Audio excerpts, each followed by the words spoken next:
day the electoral bonds was introduced, I said it's legalized bribery. CBI investigation नहीं करती है, ED investigation नहीं करती है, एक्सटॉर्शन करती है बीजेपी के लिए। मैं पक्का मानता हूँ जो लोग इसको लेकर के आज नाच रहे हैं और गर्व कर रहे हैं वो पछताने वाले हैं।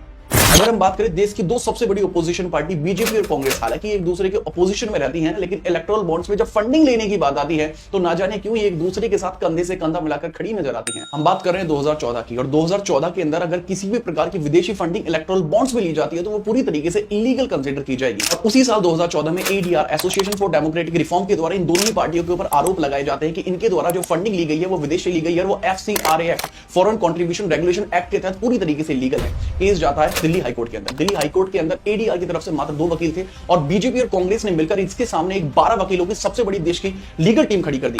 हालांकि उसके बाद जब 2014 में डिसीजन आता है तो वो डिसीजन आता है एडीआर के पक्ष में। इलेक्शन कमीशन ऑफ इंडिया को कहा जाता है कि 6 महीने के अंदर इनके ऊपर कार्रवाई की जानी चाहिए। 2019 के जनरल इलेक्शन से ठीक पहले 2018 के अंदर FCRA act, foreign contribution regulation act के अंदर एक अमेंडमेंट किया जाता है। जो अमेंडमेंट है वो पूरी तरीके से ये लीगलाइज कर देता है कि अब विदेश से इलेक्टोरल बॉन्ड्स के अंदर फंडिंग ले सकते हैं। आप क्रोनोलॉजी समझ लीजिए।